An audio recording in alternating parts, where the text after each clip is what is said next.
어떤 이야기입니다. 12장 우리가 읽은 부분이요. 입다의 파란만장한 어떤 이야기는 우리가 이미 읽었습니다. 동족 상잔의 비극, 서로 이렇게 이스라엘 사람들끼리 많이 죽였습니다. 많이 죽인 내용들을 우리가 이미 읽었고, 또 일단은 외세 침략에 대해서 또 전쟁을 벌여서 많이 죽였고, 이제 피바다죠. 어떤 나라든지 간에 외국의 침략이 큰 어떤 힘든 일이고, 두 번째는 내분입니다. 내분.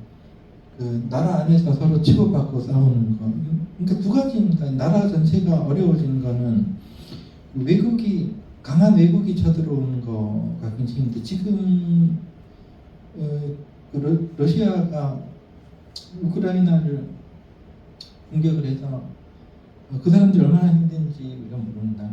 러시아는 큰 나라이기 때문에 상대적으로 약한 우크라이나를 이렇게 침략을 해가지고 그야말로 나라 전체가 굉장히 어려운 상황에 있는 건 텔레비전을 안 보더라도 뻔히 아는 거고, 그러니까 외국의 침략을 받는 것은 정말 안 좋은 것입니다. 우리나라도 경제적으로 미국이 우리를 위협하고 중국이 위협하고 다 우리나라 잘 되라고 좋아하는 나라가 어디 있겠습니까? 다 우리나라 안 못되기를 바라지, 저 나라가. 그러니까 우리는 어떻게든 침략을 받지 않도록 힘을 키워야 되는데, 지금 이제 우리 사사기요 11장, 12장 그 내용은 이스라엘이 외국의 침략을 받아서 굉장히 어려운 그런 어떤 때에 이스라엘 나라를 구원한 하나님이 세우신 사사가 한 명 나타났는데, 그게 입다입니다. 그래서 입다가 아몬의 침략자들을 이기고, 그 다음에 두 번째는 내분입니다. 내분. 입다를 시기하고 질투하는 강한 족속, 에브라임 족속, 이스라엘 족속 중에서 12족속 중에 하나인데, 에브라임 족속이 그렇게 입다를 시기를 하고 집을 불사르겠다느니 그렇게 악담을 하고, 그렇게 해서 입다는 또 참지 못하고 가만히 있지 않고 그냥 동족 상잔의 비극을 이렇게 서로 싸웠다는 거죠. 이스라엘 사람들끼리. 그래서 하룻밤 만에 42,000명이 죽었느니 그런 얘기가 쭉 나오는데, 우리가 이런 이야기들을 읽으면서 그 다음은 그럼 뭐냐? 이 사람들이 이렇게 바닥을 쳤는데, 인생이라는 것이 바닥을 칠 때가 있지 않습니까? 더 내려갈 곳이 없을 만큼 내려갔을 때, 그때 죽지만 않으면은 자살하는 사람들은 많습니다. 도저히 참지 못하고 이제는 바닥이다, 더 미래가 없다, 그래가지고 이렇게 돌아가시는 분들이 신문에도 나오고 그러는데, 그때 죽으면은 안 되겠죠. 바닥을 칠 대로 치면은 이제 올라갈 일만 남은 거다, 이 생각이 맞습니다. 우리나라도 마찬가지였습니다. 영종도 시대에 한 약 76년, 약 80년을 우리나라 최고의 조선시대의 평화시기라고 사람들이 얘기하는데, 그 평화로운 영조, 정조 임금님 그 시대 이전에는 병자호라니, 임진왜란이 혹은 당파 싸움이라니 해가지고 나라 전체가 아주 너무 힘들었습니다. 외세의 침략, 일본의 침략, 중국의 침략, 그런 난리통에 많은 사람이 죽고, 그리고 그게 좀 이제 전쟁이 끝나니까 이제는 당파 싸움으로 서로 죽이고 죽고 그런 일들이 벌어졌거든요. 그런 바닥을 치는 시기를 지나니까 영조라는 아주 훌륭한 임금님이 나타나고, 그 아들 정조 때까지 한 80년 동안 평화가 온 것입니다. 바닥을 친다고 해서 나라가 완전히 망해버리면 안 되잖아요. 그렇죠? 어떻게든 다시 일어나야 되잖아요. 그래서 영조 임금님이 임금이 된 후로 단파 싸움 그만, 그래서 상평책을 쓰고 국방을 튼튼히 하고 그렇게 해가지고 평화의 시대가 80년이나 찾았습니다. 이 조선에요. 네, 마찬가지로 이스라엘도 입다의 시대 때 난리통이 아니었죠. 수많은 사람들이 죽어나가고 바닥을 치고 나라 자체가 동족끼리 막 죽고 죽이고 그런 시대를 지나고 새로운 시대가 나타났을 때 이제는 올라가는 일만 남은 겁니다. 역사라는 것이 내려가기도 하고 올라가기도 하거든요. 그래서 8절에 보니까 이제 8절부터 15절까지 사사들이 쭉 나타났는데 이제 올라가는 사사들입니다. 다시 말해서 그 바로 직전에 그런 고통스러운 기억들이 아직 이 사람들에게는 있어요.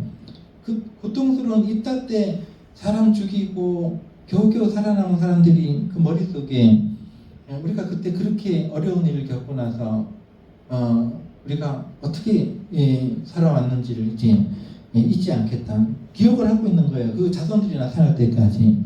그래서 잊지 않으면은 득이 됩니다.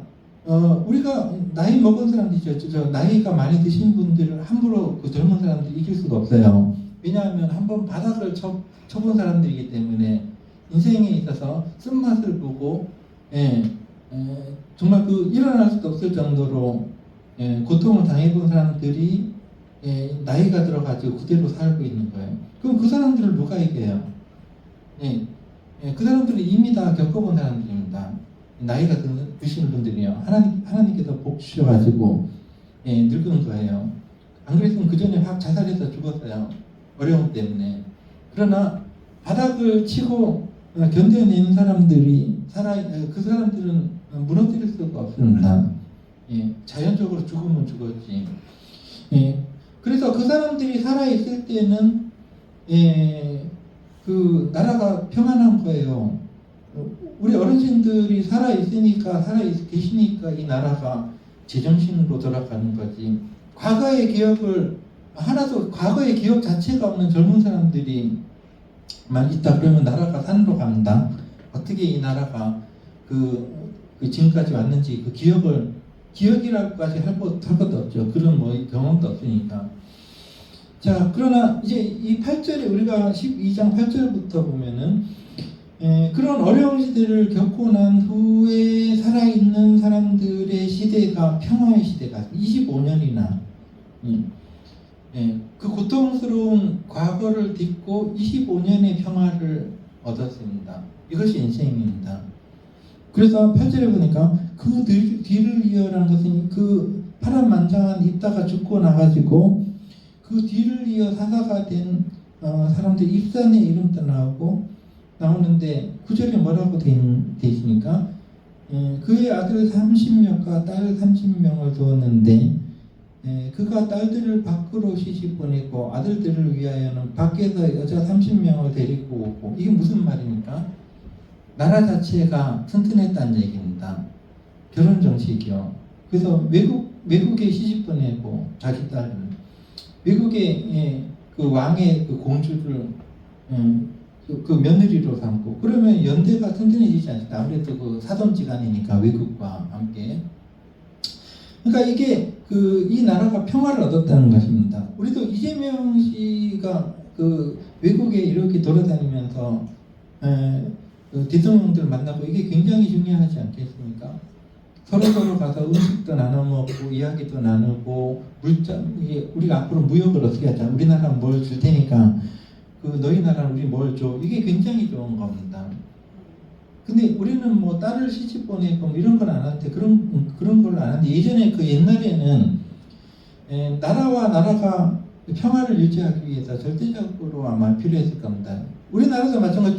중국이 우리나라 임금에게 그 공주를 보내서 결혼시키고 뭐 그러지 않습니까? 예전에 사극 같은 거 보면은 옛날에는 다 그랬는데 이게 평화의 시대라는 거예요. 그러니까 나라가 점점점 이제 튼튼해졌다. 바닥을 치고 일어나서 튼튼해져 가고 있었다라는 것이고, 그래서 7년이 흘렀다.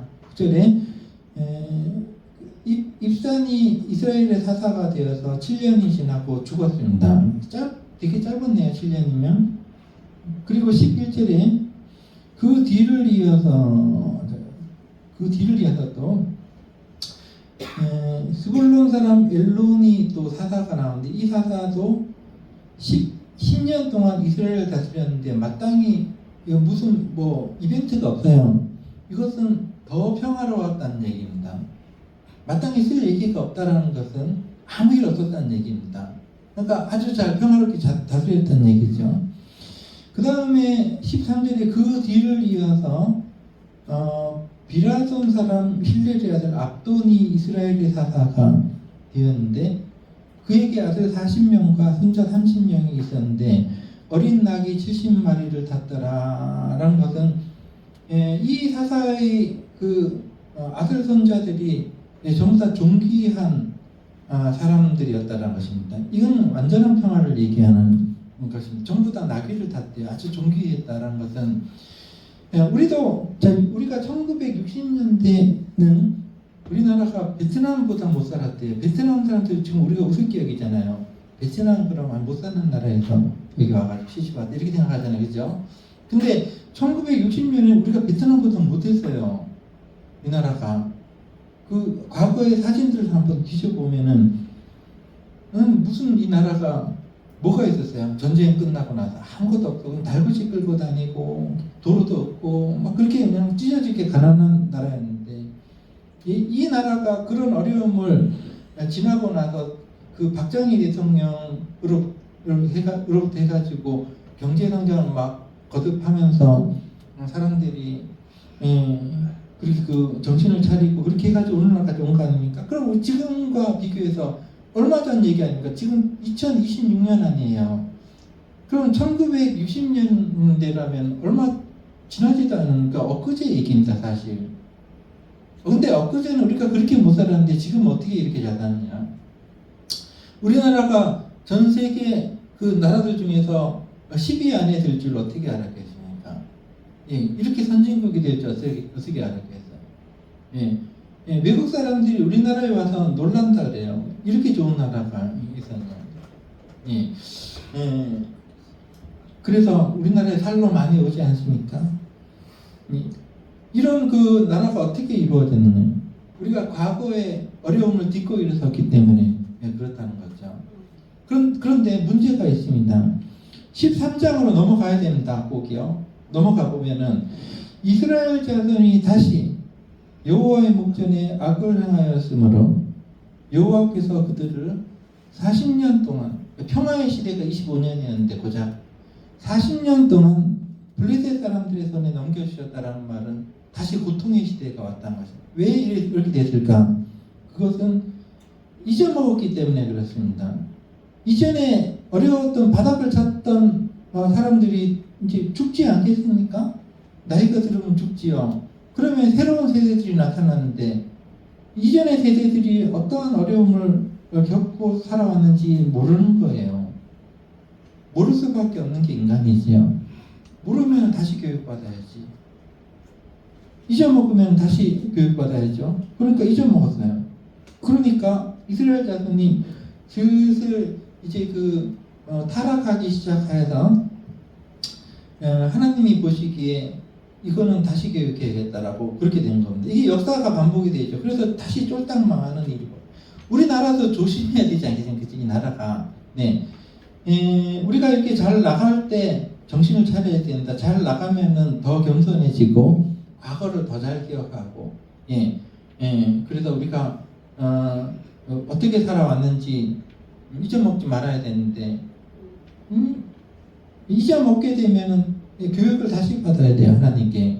그래서 여호와께서 블레셋 사람의 손에 넘겨주셨다는 이 블레셋이라는 그 족속 자체가 이스라엘이 이길 수 없는 족속입니다. 이 족속은요.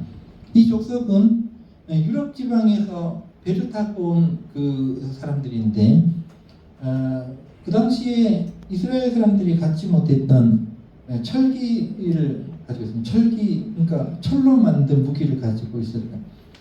무기가 얼마나 중요한데, 지금 우크라이나가 작은 나라인데도 러시아를 이기고 있지 않습니까? 어떻게 이깁니까? 무기 때문에. 드론 같은 거. 무기 때문에 이기는 거 아니겠습니까? 이 블레셋이라는 사람, 그 족속은 지금 팔레스타인이라고 그러잖아요. 그 지금 명칭이 팔레스타인인데 그 지역의 가자지구에 맨 거기에요. 거기 블레셋 사람들이 살고 있었고 이스라엘을 못 쫓아냈어요. 가나안에 들어가서. 왜? 워낙 강했기 때문에 못 쫓아내서.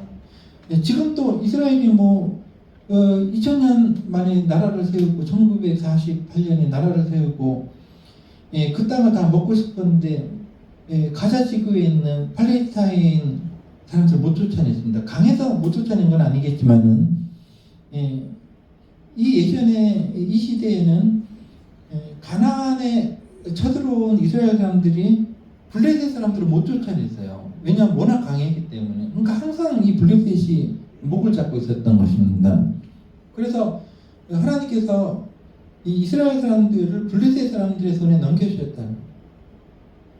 이 블레셋 족속은 나중에 다윗 때 조금 약해졌습니다. 다윗이 블레셋을 이겼거든요. 그 얘기 아시죠? 다윗이 어린 나이에 블레셋 장군 골리앗의 머리 돌멩이를 맞춰가지고 죽였다는 거 아시죠? 그죠? 그때부터 블레셋이 약해지기 시작한 거고 그 이후에 블레셋은 사라지지 않고 있다가 그 아시리아 이스라엘이 바벨로니아 포로로 끌려간 바벨로니 이런 나라들인데 망했습니다. 그러니까 굉장히 오랜 역사를 가지고 있는 나라입니다. 족속이죠. 이거는 이스라엘이 감당해낼 수 없는 사람들의 손에 넘어간 것입니다. 우리도 그렇지 않습니까? 인생이요. 다시 바닥을 칠 때 다시 바닥을 치면 안 되겠죠. 인생이 한 번은 바닥을 치면 다시 올라가고 내려가지 말아야 되는데 이건 역사 이야기니까 이스라엘 후손들이 다시 바닥을 쳤을 때 절대절명에 결코 이길 수 없는 족속의 손에 넘어가서 사람들이 이때는 기도해야 되고 이때는 구원이 필요합니다. 자기 힘으로 안 될 때는 이때는 기도할 때 아니겠습니까? 자기 힘으로 되는 거는 하고 그런데 내 힘으로는 도저히 안 된다. 그때는 손을 놓는 거예요. 놔버리는 거예요. 그리고 하나님께 기도하는 거죠. 그렇지 않습니까? 감기 같은 거 걸리면 약국에 가야지. 자잘한 병은 약국에 가야지. 근데 나한테 큰 병이 생겼다. 사람들이 못 고치는 큰 병이 생겼다. 그러면은 더 뭐 할 것이 없습니다. 그러면은 기도할 때지. 그때는 기도해야죠. 이때가 바로 그런 때였습니다. 블레셋이라는 절대 이길 수 없는 족속에게 그들이 넘어갔을 때 얼마나 다시 고통이 찾아왔겠습니까? 두렵고 떨리고 마음속으로 이 나라가 어떻게 다시 구원을 얻을 수 있을 것인가? 이스라엘 사람들의 마음에 우리가 어떻게 다시 여기서 일어나지 하고 그렇게 하고 있을 때 하나님께서는 자기 자식을 버리지 않으십니다. 또 자기 자식을 어떻게 버리겠습니까? 그냥 넘겨주셨지만 다시 찾아가 주셔야죠. 그래서 하나님께서는 자기 백성들을 자기가 선택하신 자기 백성들을 위해서 역시 지도자를 세우시는 거죠. 그래서 블레셋 사람들의 땅이 바로 옆에 있는 이스라엘의 12지파 중에 단 지파가 바로 옆에 있습니다. 블레셋 사람들의 땅 바로 옆에 단 지파의 땅이 있습니다. 그래서 2절에 보니까 소라 땅의 단 지파의 가족 중에 지금부터 가장 유명한 한 사람이라서 사사기에서 가장 유명한 한 사람의 이야기가 시작이 되는 겁니다. 절대 이길 수 없는 블레셋이라는 나라를 깨부신 우리나라의 이순신 같은 사람이 나타나는 거죠.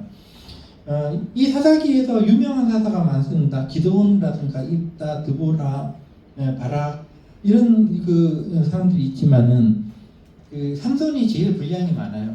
삼손 이야기는 4장이나 돼요. 그리고 재밌고, 그리고 영화로도 쉽게 만들 수 있고, 워낙 재밌으니까 이 이야기가. 근데 이 한 사람이 나타나는 이야기가 아주 장황하게 느려져 있는 이유가 뭔가 한번 살펴보겠습니다. 소라 땅의 단지파의 가족 중에 마노아라는 사람이 살고 있었다는. 마노아라는 것은 안식, 휴식, 쉼 이런 뜻이 있습니다. 그런데 그의 아내가 임신하지 못함으로 출산하지 못하더니, 이게 상습적인 얘기입니다. 정말로 훌륭한 사람들이 태어날 때는 태어날 수 없는 지경에서 태어나는 이야기가 나오거든요.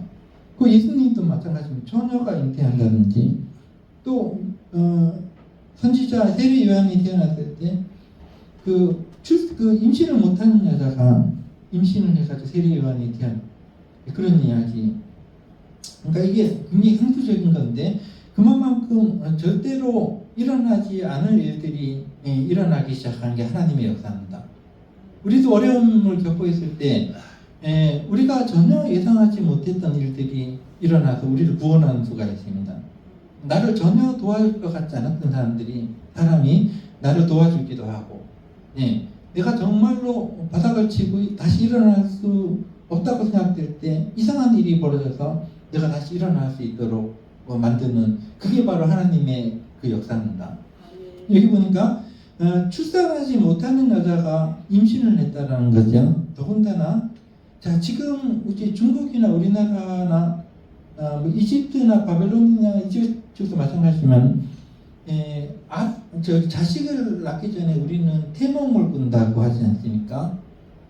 꿈속에서 밤이 보인다든가, 새가 보인다든가, 호랑이가 와가지고 내 품에 확 안긴다든가, 그런 거 있잖아요, 그죠? 그게 태몽이라 그러는데, 우리는 자식을 낳을 때 정말 그 자기 자식이 크게 됐어요, 대통령이라도 됐어요. 그런 사람들인데 내가 걔를 낳을 때 꿈을 꿨는데 뭐가 어떻게 해가지고 그런 꿈을 꾸었다라고 자랑하지 않습니까? 그런 얘기를 하는데, 이 성경의 문화, 이쪽 이스라엘 사람들은 태몽이라는 것 자체를 얘기를 안 해요. 그런 게 없습니다. 없고, 어떤 훌륭한 사람들이 태어날 때는 하나님의 천사가 와가지고 알려주는 거예요. 예수님이 태어날 때도 천사가 와서 마리아에게 수태고지라 그러죠. 앞으로 너가 임신을 하게 될 건데, 너가 처녀지만 임신을 하게 될 건데, 그 아이가 세상을 구원하자고 하나님이 너희와 함께 계시는 일이 벌어질 거다. 이렇게 천사가 와서 얘기해 주잖아요. 여기 훌륭한 사람들은 다 그렇게 태어납니다. 그래서 여기 보니까 천사가 나타났습니다. 여호와의 사자가라는 말은 하나님이 보내신 무슨 천사일 수도 있고 사람일 수도 있는데, 여호와의 사자가 그 여인에게 나타나서 그에게 이르되, 내가 본래 임신하지 못함으로 출산하지 못하였으나 이제 임신하여서 아들을 낳을 것이니, 그러므로 너는 지금부터 술을 먹지 말아라. 넌 먹지 마. 네 뱃속에 애 때문에. 그 말입니다. 이게 태교죠, 태교. 엄마가 담배를 피면 뱃속에 애기도 담배를 피겠죠, 그렇죠? 똑같은 거겠죠. 엄마가 술을 마시면 그 알코올이 그 태아인데 가겠죠, 당연히. 그러니까 이제 하나님께서 따로 세우신 사람이 이제 태어날 건데, 네가 그 아이를 뱃속에 가지고 있는 동안은 너는 포도주와 독주를 마시지 말아라. 그리고 어떠한 부정한 것도 먹지 말아라. 그러니까 태교죠, 태교. 네가 잘 낳아야 된다, 이 말. 이 아이가 이스라엘의 희망이라는 거야. 잘 낳아야 돼. 뭘 먹지 말아야 돼. 율법에 다 기록이 되어 있습니다. 생선도 비늘이 있는 것만 먹어야 되고, 고기도 굽이 갈라진 것만 먹어야 되고, 대대김치를 하는 것만 먹을 수 있고, 새들도 부엉이나 올빼미 이런 건 먹어서는 안 되고, 예, 뭐 이런 게 있습니다. 율법에. 그러니까 너는 그 아이를 낳게 해야 되는데 임신을 할 건데 엄마로서 너는 이 아이를 잘 태어날 수 있도록 해야 된다. 그 말이죠. 그래서 너는 산과 포도주와 독주를 마시지 말며 어떤 부정한 것도 먹지 말아라. 그리고 5절에 보니까 내가 임신해서 아들을 낳게 될 건데 어렸을 때 우리 애기들 머리 깎아주잖아요. 애기 머리 길면은 얼른 그냥 깎아주고 뭐 빡빡이도 밀고 하는데 예, 머리를 깎으면 안 된다. 어리다고 해가지고 걔가 태어날 텐데 어리다고 해서 머리 깎지 마라. 머리는 왜 안 깎는가? 그거는 하나님께서 세우신 그 나시린이라는 구별된 사람들은 지켜야 될 게 있습니다. 머리를 깎으면 안 됩니다. 일정 기간 동안 포도주와 독주를 마셔서도 안 되고, 그러니까 나시린이라는 것은 율법의 규정이 있는데 이거는 태어날 때부터 나시린이 된 사람은 삼손 하나뿐이 없어요. 자기가 신앙생활 하다가 내가 1년 동안은 하나님께 헌신하겠습니다. 이렇게 그렇게 해서 나시린이 되는 겁니다. 1년 동안만 포도주를 안 먹습니다. 독주도 안 먹고 그리고 이렇게 머리도 깎지 않고 시체를 만지지 않습니다. 나시린들은. 그리고 그렇게 해가지고 그런 규정들을 지키면서 헌신하는 건데 이 삼손은 특이하게도 이 성경 전체를 통해서 태어나기도 전에 구별된 사람은 삼손뿐이 없어요. 다른 사람은 없습니다. 아무리 봐도. 태어나기 전에 이미 너 앞으로 네 뱃속에 있는 애기는 포도주를 먹어서도 안 되기 때문에 너는 엄마인 네가 일단 먹으면 안 된다. 그 말부터 했죠. 그 다음에 아들이 태어나면은 머리 깎으면 안 돼. 얘는 태어나기도 전에 하나님께서 이스라엘을 구원하기 위해서 세우신 사사야.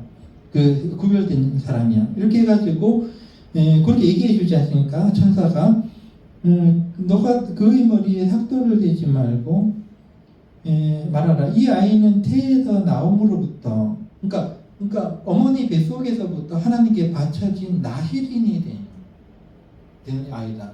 나시린이라는 것은 구별됐다는 얘기입니다. 그렇게 해서 그가 블레셋 사람의 손에서 이스라엘을 구원하기 시작할 것이다. 이게 시작할 것이다. 굉장히 좋은 말 아니겠습니까? 뭔가 징조가 보인다는 거죠. 그래서 여러분과 저의 삶도 이제 시간이 많이 흘렀기 때문에 더 막 봐야 되는데 보지 못합니다. 조금 더 못 봤는데 이후에 나오는 얘기가 너무 재밌을 것 같습니다. 여하튼간에 여러분들과 제가 살면서 정말로 어렵다. 바닥을 쳤다라고 생각될 때 그때가 바로 다시 일어나는 때입니다. 기도할 때이고 하나님께서 도와주실 때고 뭔가가 시작될 때입니다. 그때를 참지 못하고 죽어버리자 하고 자살하는 사람들은 뭔가 하나도 배우지 못하고 좀 어린아이와 같은 나이 들었어도 그런 어린아이입니다. 어린아이. 아무리 어려워도 우리가 살아있으면은 하나님의 은혜를 다시 받을 수가 있습니다. 그래서 여러분이 어렵다면은 기도하고 우리가 사실은 이 살아있는 것 자체가 얼마나 하나님께 많은 것을 받은 건지 몰라요. 왜 죽습니까? 왜 죽어 사람이? 우리가 지금 하나님께 받은 것은 수천억, 수만억보다도 더 많은 것을 지금 받고 있습니다. 아름다운 것을 보고 아름다운 것을 듣고 그리고 우리에게는 얼마든지 지금 이 세상을 살아갈 시간이 주어져 있습니다. 당장 죽는 거 아니잖아요. 지금 우리가 누리고 있는 것들은 얼마나 좋은 건지 모릅니다. 이 귀한 하루를 헛되이 보내지 말고